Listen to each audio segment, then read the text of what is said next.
तो enough of the story, तो let's get to the practical work. तो ये हमारे पास यहाँ पे अब हम आते हैं। तो ये हमारे पास है इसका बैकबोन, बेयर बोन जिसमें टेम्पलेट है। अब इसमें सबसे पहले मैंने बात की थी, दो किस्म के लेआउट होते हैं, बॉक्स लेआउट और full grid layout. Box layout वो होता है जिसकी एक मखसूस विड्थ होती है, मैक्सिमम विड्थ होती है, उससे ऊपर वो नहीं जाता। चाहे आप स्क्रीन का साइज कितना भी एक्सपेंड करता जाए, आप जितनी भी एक्सपेंड करेंगे स्क्रीन, वो बॉक्स लेआउट उतना ही रहेगा।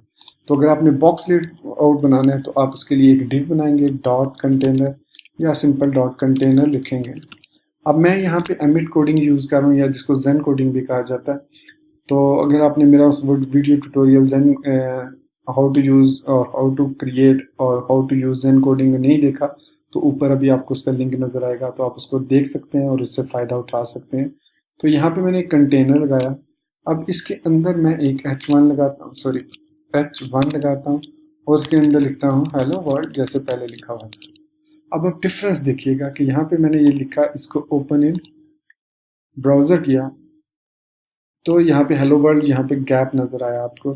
फिर मैंने क्या किया, एक और यहाँ पे कंटेनर लगाया, और इस दफ़ा मैंने कंटेनर फ्लूइड यूज़ किया। I am sure spellings are correct, ठीक है। इसके अंदर भी मैंने H1 लिखा और हेलो वर्ल्ड लिखा। तो ये डिफरेंस है कि ये वाला जो हेलो वर्ल्ड है ये देख लें आप कहाँ पे है, और ये वाला हेलो वर्ल्ड कहाँ पे। अब दूसरी चीज़ जो उसने बताई थी, जो मैंने की पॉइंट में बताई थी, कि जो आपने एलिमेंट्स लिखने हैं उसके अंदर आपने कंटेनर के अंदर मस्ट एक रो डिफाइन करनी है, और उस रो के अंदर आपने कॉल, जैसे मैं यहाँ पे 12 कॉलम डिफाइन कर रहा हूँ कि एक ही रो, उसके अंदर आप ये H1 का एलिमेंट इस तरह पेस्ट करेंगे for proper use of alignment, ताकि उसके ब्रेक पॉइंट्स और दूसरी चीज़ें ईजीली आप यूज़ कर सके। तो मस्ट है कि आप उसको कंटेनर के अंदर लिखें, पूरे आपने जो कंटेनर लिखें उस कंटेनर के अंदर एक रो बनाएं, रो के अंदर जितने आपको कॉलम चाहिए वो डिफाइन करें, और उसके अंदर फिर आप अपनी अपनी मर्जी की कोडिंग जिस तरह भी आप करना चाहें वो आप यहाँ पे आप कर सकते हैं। जैसे मैं यहाँ पे पैराग्राफ लिख सकता हूँ, लोअर में सम टेक्स्ट लिख सकता हूँ। तो ये देखें यहाँ पे ये 12 कॉलम। अब मैं चाहता हूँ कि ये इसको मैं सिर्फ 4 कॉलम देना चाह रहा हूँ, तो मैं यहाँ पे 4 लिख दूंगा, कॉल MD4। तो अब ये देख लें वो ऑटोमेटिकली वहाँ से नीचे आ गया। तो इसका दूसरा फ़ायदा मुझे ये हुआ कि मैं अगर इस पूरी डिव को यहाँ से लेकर इसको कॉपी करता हूँ और पेस्ट करता हूँ, कॉल MD4 रहने देता हूँ, ये लेकिन दूसरा कंटेंट। अब जो गटर की बात थी वो ये गटर होता है, यहाँ से यहाँ तक जो डिस्टेंस है, जो पैडिंग है जो इन दो कंटेंट में है, जिसकी वजह से ये आपको गैप नज़र आ रहा है। इसको और देखने के लिए मैं अपनी जो style.css में उसमें यहाँ पे लिखता हूँ कॉल MD4, और यहाँ पे बैकग्राउंड मैं दे देता हूँ DDD। इसको रीलोड करता हूँ तो अब आप ये देखें उसने दोनों को सेम कलर, कोई इसमें गैप नज़र नहीं, लेकिन ये पैडिंग दी हुई है ना कि मार्जिन, इस वजह से आपको इसमें डिफरेंस नज़र नहीं आ रहा कि ये एक ही में आपको नज़र आ रहा है। ये इसका सबसे बड़ा एडवांटेज है बूटस्ट्रैप का। तो यहाँ पे मैं इसको एक और पेस्ट करता हूँ, तो ये देखें अब हमारे पास एक रो में 3 कॉलम्स बन गए। अब कितना आसान है, इसमें कोई CSS आपको चेंज करने की ज़रूरत नहीं, लिखने की ज़रूरत नहीं, कोई मार्जिन पैडिंग। आप इसको कर दें 6, इसको भी 6 और इसको भी 6 कर। अब होगा क्या, चूँकि हमें पता है कि हमारे पास जो टोटल विड्थ है वो है 12 कॉलम्स। अब इस डिव को मैंने 6 कॉलम दे दिए, इसको भी 6 कॉलम, तो ये तो 12 कॉलम ले लिए। तो ये जो कॉलम होगा ये ऑटोमेटिकली रैप होके नेक्स्ट लाइन पे आ जाएगा, क्योंकि इसको उसकी जगह नहीं मिलेगी। तो यहाँ पे आपने अब देखा कि वो ऑटोमेटिकली, और एक और चीज़ आपने नोट की होगी कि जैसे ही वो रैप होके नेक्स्ट में आया, हमारा जो कलर था वो गायब हो गया, जो हमने बैकग्राउंड कलर दिया था वो, इस वजह से कि अब इसमें फ्लोट आ गया। और जब हम किसी भी चीज़ में फ्लोट इन्वॉल्व होता है तो उसको आप बैकग्राउंड कलर नहीं दे सकते। तो इसका दूसरा तरीका ये होगा कि बजाय कॉल MD4 को हम यहाँ पे अगर रो को दे देते हैं, तो पूरी रो को, तो अब आप ये देखें यहाँ पे वो इजीली उसने उसको दे दिया उतना ही साइज। तो अगर मैं यहाँ पे सपोज यहाँ पे MD की बजाय मैं LG यूज़ करता हूँ, LG यूज़ कर लेता हूँ, LG मीन्स ग्रेटर देन 1170। अब मेरे जो कंप्यूटर की स्क्रीन है वो 1440 पिक्सल है, 1440 पिक्सल है। तो इट मीन्स मैं LG यूज़ करूँ या MD यूज़ करूँ मुझे फ़र्क नहीं पड़ेगा यहाँ पे स्क्रीन पे। लेकिन सपोज़ आप एक स्क्रीन है जिसके विड्थ बहुत ज़्यादा है, इससे भी बड़ी है, तो वहाँ पे फिर आपको इसका फ़र्क नज़र आएगा सही तरीके से।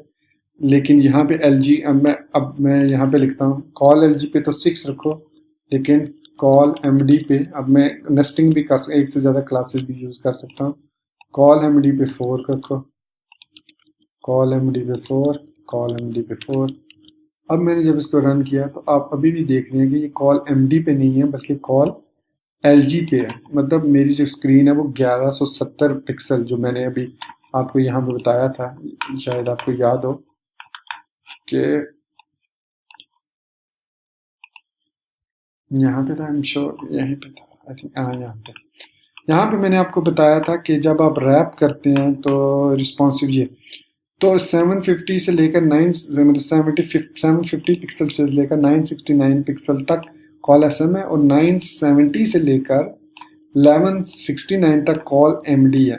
अब मेरी जो कंप्यूटर की स्क्रीन इस वक्त है, अगर मैं आपको दिखाऊंगा, यहाँ पे देखने का बहुत आसान तरीका है कितनी स्क्रीन है। आप इंस्पेक्ट एलिमेंट में जाए, इसको थोड़ा सा पकड़ेंगे आप तो आपको यहाँ पे आप राइट्स इस जगह पे, यहाँ पे इस जगह पे आपको नजर आ रहा होगा। देखिए हाइट चेंज हो रही है लेकिन 1440 पिक्सल लिखा हुआ है। तो अब मैं इसको कम करता हूँ, देखिएगा यहाँ से मैं इसको पकड़ता हूँ, इसको अब मैं ड्रैग कर रहा हूँ। इंस्पेक्ट एलिमेंट जो है वो ओपन होना चाहिए, ये एक और टिप है आपके लिए। अब जैसे मैं 1170 से नीचे आऊंगा तो देखिएगा ये एक ही रो में तीनों आ जाएंगे। ये देखें यहाँ से मैं ये 1200 पिक्सल तक ये सेम है। जैसे ही 1200 पिक्सल में 1199, क्योंकि इसमें आई थिंक ये 1170, हाँ सॉरी ये देखें greater than equal to 1200 pixel यहाँ पे लिखा हुआ है, सॉरी माय मिस्टेक। तो ये 1200 से जैसे ही लेस होगा 1199 पे पहुंचेगा तो वो MD की सेक्शन में आ जाएगा और MD जो है वो ग्रेटर देन 1992 है, 992 सॉरी। तो ये हमारे पास है। अब मैं इसको यहाँ से इंस्पेक्ट एलिमेंट यहाँ पे एक्टिवेट किया हुआ है, तो मैं इसको और नीचे करता हूँ, 992 पे जाते हैं।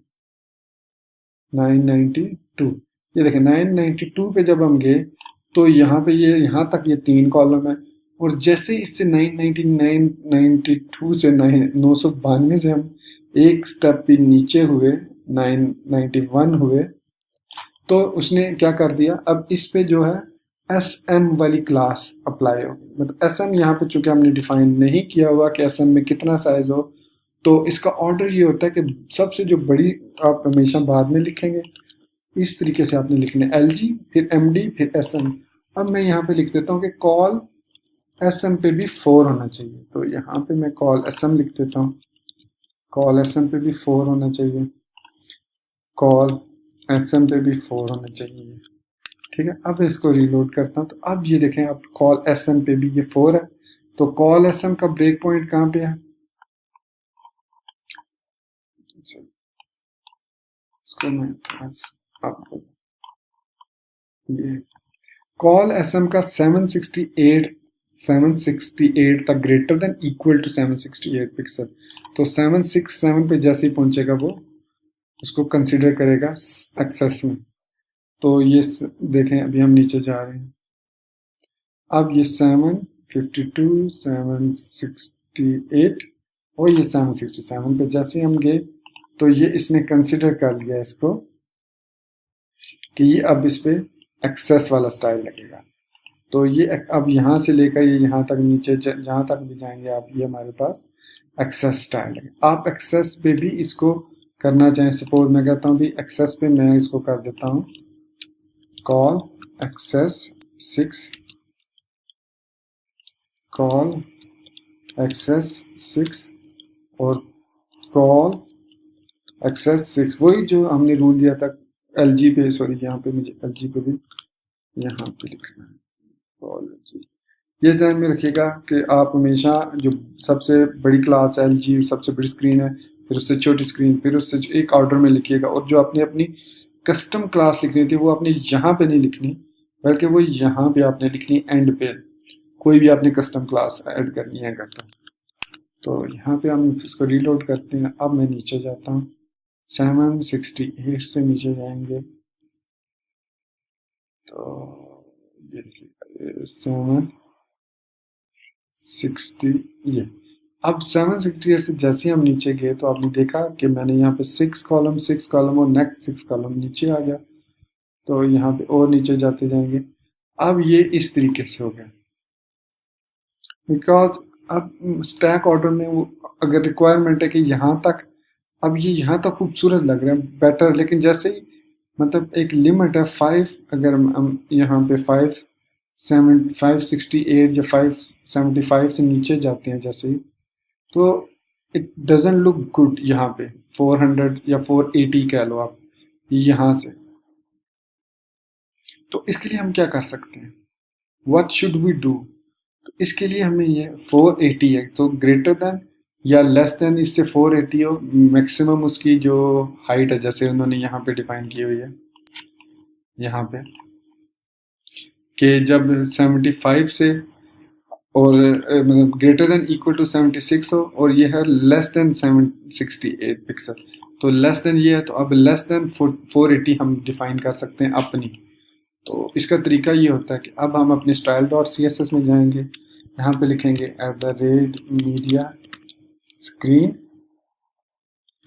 screen and max width 480 pixel हो जाए। तो 480 पिक्सल हो तो क्या हो, इसके लिए हमें वो कॉलम सारे इसको स्टैक में लेकर आना होगा कि वो इसको स्टैक में बाय डिफ़ॉल्ट जो है वो हर चीज़ का विड्थ जो है, मतलब जो भी हमारे पास कॉल है कॉलम हमने उसको कह लेंगे उसकी जो विड्थ है उसको 100% कर देना। मतलब जो यहाँ पे कॉल एक्सेस 6 है, हम यहाँ पे कॉल एक्सेस, अब हमें क्या करना होगा, यहाँ पे एक और कॉल XXS मतलब एक्स्ट्रा स्मॉल, इसमें यहाँ पे हम दे देते हैं 12 और इसको भी ऐड कर देते हैं हम यहाँ पे, इसको भी यहाँ पे भी ऐड कर देते हैं। तो एक्स्ट्रा मतलब ये एक्सेस है, इसमें हम यहाँ पे इसको डिफाइन करेंगे, यहाँ पे dot call sorry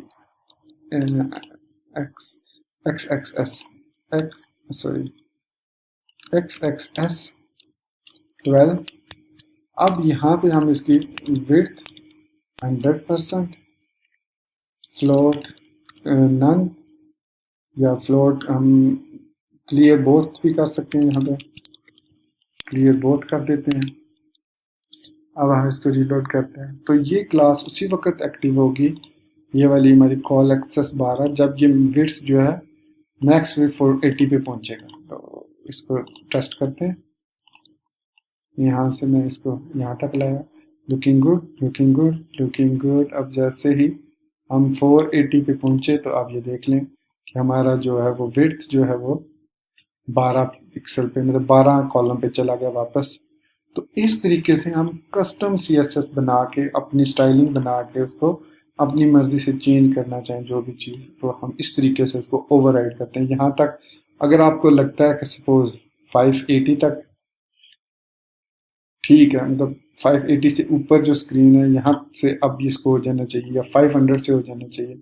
I think 500 या 5 जहाँ से भी आपकी it's all depend on you. 500 480 500 में इतना डिफरेंस नहीं है, तो मैं कहता हूँ कि 580 पे ये हो जाने, 580 आई थिंक टू मच, 500 कर देते हैं यहाँ पे। तो अब यहाँ पे 500 पे जैसे ही पहुँचेगी स्क्रीन तो इससे बड़ी पे ये इस तरह नज़र आएगी और इससे छोटी पे आप इसको इजीली इस तरह डिफाइन कर सकते हैं। तो ये आपको समझ आ गई होगी। अच्छा, अब ये हमने यहाँ पे कंटेनर यूज़ किया और इसमें यूज़ किया सारी चीज़ों को, हमने कोई चीज़ नहीं छेड़ी। ऑटोमेटिक कंटेनर जो है वो फ्लूड हो जाता है जब वो स्मॉल स्क्रीन पे जाता है। तो दूसरी चीज़, कंटेनर और कंटेनर फ्लूड को कब हम यूज़ करते हैं, तो इसके लिए टिप ये है कि जब आप कोई वैसी वेबसाइट बना रहे हैं जिसमें कुछ पोर्शन उसका फ्लूइड है, कुछ पोर्शन उसका बॉक्स लेआउट है, ऐसी साइट्स की मैं आपको एग्जांपल भी दे सकता हूँ, नेट पे मौजूद है काफ़ी सारी एग्जांपल्स। जिसमें वो आपका जो है कुछ पोर्शन जो होता है वो फ्लूइड होता है और कुछ पोर्शन जो होता है वो बॉक्स लेआउट होता है।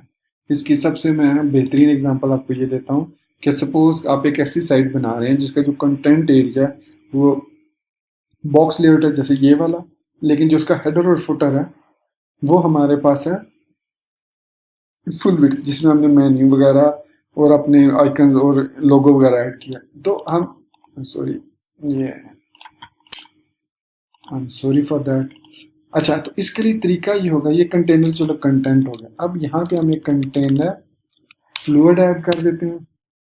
फिर इसी तरह का एक मैं इसको ख़त्म कर देता हूँ इस h1 को, बल्कि यहाँ पे एक मैं p क्लास लगा देता हूँ, उसमें लिख देता हूँ copyrights and sign copy 2017 by perfect web solutions. ये मैंने लिखा, इसको मैंने रीलोड किया, तो अब यहाँ पे आपको देखें कॉपीराइट्स लिखा हुआ नज़र आ रहा है। अगर मैं इसको छोटा करूँ तो भी आपको लिखा हुआ नज़र आ रहा होगा नीचे।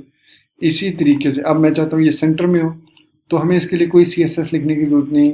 हमें जो बूटस्ट्रैप है वो एक CSS प्रोवाइड करता है। जैसे अगर आप CSS में जाएं यहाँ पे, तो टाइपोग्राफी में आई थिंक टाइपोग्राफी में क्लासेस है, हेडिंग्स हैं, अलाइनमेंट क्लासेस हैं, ये देखें। तो हमारे पास ये अलाइनमेंट क्लासेस हैं, text left, text center, text right, text justified, text no, wrap. ठीक है, तो इसमें हमने सेंटर करना है, तो हम टेक्स्ट सेंटर वाली क्लास यहाँ से इसको कॉपी कर लेंगे और या इसको टाइप कर लेंगे यहाँ पे class is equal to text. अब यहाँ पे आप देखें मेरे पास बूटस्ट्रैप 3 क्लास भी नज़र आ रही है। तो चूंकि मैंने आपको बताया कि शुरू में बताया था कि आपने मस्ट यूज़ करना है स्मार्ट एडिटर या स्मार्ट IDE, तो ये उसमें मैंने एक प्लगइन इंस्टॉल किया हुआ बूटस्ट्रैप का, तो ये खुद मुझे बता देता है कि भाई इसमें इसके लिए ये वाली क्लास है बूटस्ट्रैप 3 की। तो इससे रिलेटेड जैसे मैंने लिखा तो text capitalize, text LG center. अब ये जो टेक्स्ट सेंटर आप देख रहे हैं दो नज़र आ रही है, एक बूटस्ट्रैप 3 की और एक बूटस्ट्रैप 4 की है। मैंने बूटस्ट्रैप 4 की भी ऐड की हुई है CSS, तो इस वजह से ये उसकी भी दिखा रहा है। तो आप देखें टेक्स्ट कैपिटलाइज जो है ये बूटस्ट्रैप 4 में अवेलेबल है लेकिन बूटस्ट्रैप 3 में अवेलेबल नहीं है, तो ये भी आपको बड़ा फ़ायदा होता है। इसके अलावा टेक्स्ट LG सेंटर, बूटस्ट्रैप 4 में टेक्स्ट LG सेंटर है कि जब आपकी स्क्रीन LG मोड में हो तो टेक्स्ट सेंटर हो, वरना ना हो। तो ये उसमें काफ़ी सारी इन्होंने एनहेंसमेंट्स की हैं। तो इसीलिए टेक्स्ट सक्सेस है उसकी, टेक्स्ट आप देख सकते हैं ये बूटस्ट्रैप 3 की भी क्लास है टेक्स्ट सक्सेस और टेक्स्ट। अब मैं यहाँ पे टेक्स्ट सेंटर ऐड करता हूँ और साथ ही टेक्स्ट सक्सेस भी ऐड कर देता हूँ। ठीक है, अब मैं इस पेज को रीलोड करता हूँ, तो आप सक्सेस में आप देख सकते हैं कि ये ग्रीन कलर का है। अगर मैं टेक्स्ट प्राइमरी करूँगा तो ये ब्लू कलर का हो जाएगा। ये देखिए ये हमारे पास, इसका टेक्स्ट डेंजर करूँगा अगर तो ये रेड कलर का हो जाएगा। इसी तरीके से इसको वेल की क्लास भी दी जा सकती है। तो ये देखें वेल की क्लास देने से मुझे ये फ़ायदा हुआ कि यहाँ पे एक बॉर्डर सा बना हुआ आ गया हमारे पास। तो अगर सपोज यही क्लास में कंटेनर फ्लूइड को दूँ तो आप उसको देखें, अब हमारे पास एक बेहतरीन किस्म का वेल क्लास देने से ये फ़ायदा हो गया कि हमें एक फुल विड्थ कंटेनर जो कि बेसमेंट में है, जो फुटर में है, वो हमें मिल गया। इसी तरीके से हम हेडर की बारी आती है, तो हेडर के अंदर नेविगेशन बार और हमारे पास क्या होता है, लोगो होता है। तो बूटस्ट्रैप आपको कंपोनेंट एक प्रोवाइड करता है। हम अब वापस बूटस्ट्रैप की तरफ आते हैं। तो जब आप वेबसाइट बना रहे होंगे बूटस्ट्रैप की, जब शुरू कर रहे होंगे, मतलब आप फर्स्ट टाइम है या सेकंड टाइम थर्ड टाइम, तो आप घबराइएगा मत। यहाँ से आप हेल्प ले सकते हैं कि getbootstrap.com की। और जैसे जैसे आप प्रैक्टिस करते जाएंगे, इस तरह जिस तरह मैं यहाँ पे कंपोनेंट्स ऐड किए हुए हैं, तो मुझे यहाँ पे BS3 नैव बार में लिखूंगा तो ये मैंने देखें यहाँ पे इसने नैव बार खुद ही ऐड कर दी। जो मैं यहाँ से अब आऊँ, यहाँ पे नैव बार में आऊँ, यहाँ पे फिर डिफ़ॉल्ट नैव बार, ये मैं यहाँ से इसका ये लेआउट है, तो इसको यहाँ से कॉपी करूँ। अब देख रहे होंगे कि ये सेम, ये देखिए नैव बार कंटेनर फ्लूइड के अंदर नैव बार डिफ़ॉल्ट और उसके अंदर फर्दर कंटेनर फ्लूइड लगा हुआ है। तो ये हमारे पास, अब अगर इस नैव बार के अंदर ऑलरेडी कंटेनर फ्लूइड लगा हुआ है तो हमें इसकी ज़रूरत नहीं कंटेनर फ्लूइड, लेकिन चलें खैर मैं इसको ऐड कर देता हूँ।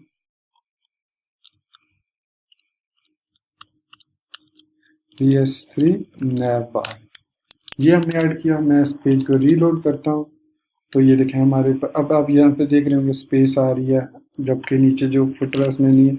तो यहाँ पे भी हम इसमें वेल की क्लास लगा देते हैं। तो अब हमारे पास ये देखें वेल की क्लास लगाने की वजह से इसका, अब अगर मैं इसको वेल को यहाँ के बजाय यहाँ लगा देता हूँ वेल को, नहीं उधर ही ठीक रहेगा, बल्कि वेल लगाने की जरूरत नहीं है हमें। कंटेनर फ्लूइड के अंदर कंटेनर फ्लूइड लगा हुआ है और उस कंटेनर को चूंकि कोई कलर नहीं दिया हुआ, अब मैं इस डिव को यहाँ से ख़त्म कर देता हूँ जो कंटेनर फ्लूइड है। अब ये देखें उस कंटेनर फ्लूइड का चूंकि कोई बैकग्राउंड कलर नहीं था, जबकि नैव बार का जो ये जो नैव बार डिफ़ॉल्ट है इसका कलर सेट हुआ हुआ है, इस वजह से वो, अब मैं इसको इन्वर्स कर सकता हूँ। इन्वर्स करूँगा तो ये ब्लैक हो गया। अब ये देखें ये काम कर रहा है, लिंक वगैरह सारे हमारे पास। ये जो टाइटल है, हम टाइटल चेंज करना चाहते हैं, यहाँ पे हम लिख सकते हैं perfect web solutions. Image add करना चाहें आप इमेज भी ऐड कर सकते हैं। देखें खुद उसने इसको थोड़ा आगे मूव कर दिया। ये सर्च फॉर्म सपोज आप नहीं चाहते तो आप यहाँ पे सर्च करेंगे कहाँ पे फॉर्म ऐड है, तो जो फॉर्म का टैग ये फॉर्म है, तो यहाँ पे ये ख़त्म हो रहा है, तो इसको मैं यहाँ से ऐसे ख़त्म कर दिया, फॉर्म ख़त्म हो गया। अगर मैं इसको यहाँ पे फॉर्म ऐड करना चाहूँ तो इसको मैं कॉपी करके दोबारा पेस्ट कर सकता हूँ। What not and what not, you can do many things. अच्छा, अब इस नैव बार ये जो कंपोनेंट है ये मोस्ट इम्पॉर्टेंट कंपोनेंट है इसका, बूटस्ट्रैप का बहुत ज़्यादा यूज़ होता है। अब इसकी स्टाइलिंग भी आप कस्टमाइज़ कर सकते हैं, ठीक है। अब जैसे ये मैंने हेलो वर्ल्ड 3 जगह पे लिखा है, अब इसको चलें इसको छोड़े, पहले इसको कस्टमाइज, अब मैंने नैव बार इन्वर्स लिखा है, मैं इसको नैव बार डिफ़ॉल्ट करता हूँ और DEFAU। और जैसे कि आप जानते होंगे कि नैव बार जो है वो एक पेज पे एक ही दफ़ा यूज़ होती है। तो इट मीन्स हम इस नैव बार डिफ़ॉल्ट को, इस नैव बार के अंदर जो नैव बार डिफ़ॉल्ट क्लास है, इसको यूज़ कर सकते हैं अपनी कस्टम स्टाइलिंग में, अपनी मर्ज़ी का कलर देने में। मैं यहाँ पे लिखता हूँ और मैं यहाँ पे कर देता हूँ बैकग्राउंड ट्रांसपेरेंट कर देता हूँ, ठीक है। तो अब आप ये देखें बैकग्राउंड इसका ट्रांसपेरेंट, मतलब जो आपकी बॉडी का बैकग्राउंड होगा वही इसका बैकग्राउंड, अगर आपने कोई इमेज लगाया हुआ है तो उस पर ही नज़र आएगा। दूसरा, अगर आप गौर करें यहाँ पे तो आपको ये लाइन नज़र आ रही है, ये बॉक्स शेडो भी हो सकता है और बॉर्डर भी हो सकता है। पहले हम बॉर्डर लगाते हैं, नन करते हैं इसको बॉर्डर, तो ये देखें बॉर्डर था, ख़त्म हो गया। हमारी side working very fine, looking nice. अगर हम बॉडी को अपनी मर्जी का कोई कलर देना चाहते हैं तो हम यहाँ पे बॉडी को भी कलर दे सकते हैं। बैकग्राउंड CCC, तो अब ये देख सकते हैं CC कलर देने की वजह से वो कलर सब पे अप्लाई हो गया। चूँकि वेल का कलर CC नहीं था, इसको ट्रांसपेरेंट रखा हुआ था, तो मैं यहाँ से भी इसको भी ख़त्म कर देता हूँ। इसको वेल को ख़त्म कर देता हूँ, ऐसे ही रहने देते हैं इसको। तो ये अब हमारे पास पूरा एक देख लें लेआउट बन गया, लुकिंग गुड। अगर हम इसको बैकग्राउंड को कोई और कर, तो यहाँ पे हम रो को भी बैकग्राउंड दिया हुआ है, मैं यहाँ पे इसको ख़त्म कर देता हूँ रो का बैकग्राउंड। तो अब ये देखें हमारा जो पूरा लेआउट है वो पूरा, मतलब ये ट्रांसपेरेंट है, ये भी ट्रांसपेरेंट। तो इस तरीके से अब जैसे आपकी मर्ज़ी, जिस तरह की आपकी रिक्वायरमेंट है, आप लेआउट्स को डिज़ाइन कर सकते हैं। यहाँ पे ये एक कंटेनर है, अब इस एक कंटेनर के अंदर आप जितनी मर्ज़ी रोज़ डिफ़ाइन करना चाहें कर सकते हैं, जितने मर्ज़ी कॉलम्स बनाना चाहें आप बना सकते हैं। लेकिन चंद चीज़ें यहाँ पे भी जहन में रखने वाली हैं कि सपोज़ आप इस कंटेनर का कलर डिफरेंट रखना चाह रहे हैं, ठीक है। तो इसको मैं दे देता हूँ, जैसे ये मेरे पास है, तो ये इसको पहली चीज़ तो मैं ये इसको ख़त्म करूँ कि ये कॉल LGPP4 ही हो, 4 सब। तो अब ये इस तरह हो गया। अब मैं ये चाह रहा हूँ कि इसका कलर बैकग्राउंड वाइट हो जैसे, तो मैं इस रो को एक कस्टम क्लास दूंगा। सपोज मैं इसको BG वाइट की क्लास दे देता हूँ, मुझे इसका बैकग्राउंड जो वाइट हो, तो इसको मैं ओवरराइड अपनी ही इसमें करूँगा CSS में। इसको मैं टच बिल्कुल नहीं करूँगा बूटस्ट्रैप की क्लास किसी को भी। तो यहाँ पे FFF दे देते हैं, FFF 3 टाइम F या। तो अब आप ये देख सकते हैं कि इसका बैकग्राउंड जो है, रो का जो बैकग्राउंड है वो वाइट हो गया। अगर आप इस वाइट को और एक्सपेंड करना चाह रहे हैं कि ये यहाँ पे कम नजर आया। तो अब आप क्या करेंगे, आप इस कंटेनर को वाइट बीजी दे दें। तो कंटेनर, अब इसका मतलब है कि ये अब हम कंटेनर को बीजी, शायद इसका कलर ओवरराइड नहीं हुआ। चेक करते हैं इसको। चेक करने का तरीका ये है कि इंस्पेक्ट एलिमेंट में आप यहाँ पे आए। अब यहाँ पे ये देखें, ये कंटेनर है हमारे पास, बिल्कुल ठीक है, मतलब यही कंटेनर है। तो ये कंटेनर फ्लूइड नहीं है, तो आप कंटेनर को दें या रो को दें, एक ही बात है। आप इसका कंट्रोल यहाँ पे, अब इसी तरीके से मैं अगर इस पूरी रो को यहाँ से यहाँ तक कॉपी करता हूँ, इसको नीचे पेस्ट करता हूँ। अब इसको मैं दे देता हूँ पीची, कोई और कलर दे देता हूँ, जैसे पिंक दे देता हूँ, बीजी पिंक। मैं इसको रन करता हूँ तो ये पिंक, अब इसको कलर देना है तो मैं style dot C S S में जाऊँगा, यहाँ पे लिखूँगा बीजी पिंक और बैकग्राउंड। अब मुझे पिंक का हेक्स कोड याद नहीं है, इसलिए मैं यहाँ पे पिंक के लिख देता हूँ। तो ये देखें, ये हमारे पास पिंक कलर। अब यहाँ पे फ़र्क आता है पैडिंग और मार्जिन का, कि अगर मैं इसको बीजी पिंक को, बल्कि मैं इसको बीजी वाइट दे देता हूँ इसको कंटेनर को, तो उसके बाद मैं इस रो को यहाँ से निकाल के ये रो जो है यहाँ तक आ रही है, इसको यहाँ से कट करके मैं एक कंटेनर और लगाता हूँ और उसके अंदर इसको मैं पेस्ट कर देता हूँ। इसको मैं बीजी पिंक दे देता हूँ। तो आप देख सकते हैं कि इसमें हमारे पास जो है वो बिल्कुल सेम, मतलब अब आपने चूंकि कंप्लीट जो लेआउट बनाना है वो कंटेनर का, तो आप इस तरीके से रोज डिफाइन कर सकते हैं। मतलब आप यहाँ पे कंटेनर अलग से बनाने की ज़रूरत नहीं है, आप इसी को यूज़ कर सकते हैं। और इस बीजी वाइट को आप यहाँ पे फिर और प्रोटेक्शन यहाँ पे लगाएंगे, तो ये हमारे पास इस तरह की दो रोज बन गई। अब इस तरीके से हम डिफरेंट लेआउट बना सकते हैं। अब मैं ये चाह रहा हूँ कि इसके जो ये जो नीचे वाला, ये जो पिंक कलर में, ये हो कि ये एक 4 कॉलम्स हो और फिर दूसरे 8 कॉलम हो। तो मुझे क्या करना होगा कि यहाँ पे चेंजेस करनी है। ठीक, एक्सेस पे तो 12, एक्सेस पे तो 12 ही रहेगा। अब मैं क्या करता हूँ, कॉल एमडी और कॉल एसएम पे रखता हूँ, बल्कि कॉल एमडी पे नहीं, बल्कि कॉल एमडी को मैं निकाल ही देता हूँ, 4 रहने देता हूँ। यहाँ पे ये सारी जगह पे 4 है, तो यहाँ पे भी 8 है। अब मुझे यहाँ पे भी 8 रखना है। अब इसका आप नोट कीजिएगा, टिप है एक और, अगर मैंने इसको कॉल एसएम पे भी 4 रखना है, कॉल एमडी पे भी 4 रखना है, तो इट मीन मुझे कॉल एमडी 4 लिखने की ज़रूरत नहीं है। हम स्मॉलेस्ट जो होगा उसको लिख सकते हैं। मुझे यहाँ पे कॉल एमडी 8 नहीं चाहिए, सिर्फ एसएम 8 चाहिए ये। तो अब इसमें मुझे ये वाला पूरा पोर्शन ही नहीं चाहिए, क्योंकि अब हमने 12 कॉलम पूरे कर लिए हैं। तो अब मैंने कॉल एलजी भी मुझे नहीं चाहिए, क्योंकि मैंने कॉल एसएम 4 कर दिया, तो ये ओवरराइड टॉप तक ये जो है कॉल एमजी जो है वो 8 ही रहना चाहिए। मतलब कॉल एसएम 4 वो स्मॉलेस्ट, उससे ऊपर जितने भी होंगे उस पर ये कॉल एसएम 4 ही रहेगा। तो मैं जब इसको रन करूँगा तो अब आप ये देख सकते हैं कॉल एसएम यहाँ पे ये एलजी है, और जब तक ये एसएम से कम नहीं होगा ये 4 ही रहेगा। ये देखें, अब यहाँ पे जब ये कम हुआ तो इसने और कम हुआ, तो मोस्टली जो है इसको कॉल एस एम पे हम रखते हैं 4 और कॉल एस एम पे हमने 8 रखते हैं। वो इसलिए रखा कि हमें कॉल यहाँ पे भी कॉल एम डी पे भी 4 ही रखना था, कॉल एल जी पे भी 4 ही रखना था। सॉरी मैंने 5 लिख दिया। इस पे भी 4 रखना था, इस पे भी 4। अब जब 3 टाइप के कॉलम में सेम कॉलम हो तो जो सबसे छोटा होगा उसको हम रखेंगे, बड़े वाले को ख़त्म कर देंगे। तो सबसे छोटा एस एम है, तो इसका मतलब है हम एस एम को रखेंगे और एल जी और एम डी दोनों को यहाँ से गायब कर देंगे। तो ये दोनों गायब हो गए, तो हमारा लेआउट बन गया। एस एम जो ये 4 कॉलम है और ये 12 कॉलम है। अब इसी तरीके से अगर हम यहाँ पे कोई बॉर्डर राइट लगाना चाहें तो हम लगा सकते हैं। इसको यूज़ नहीं कर सकते हम।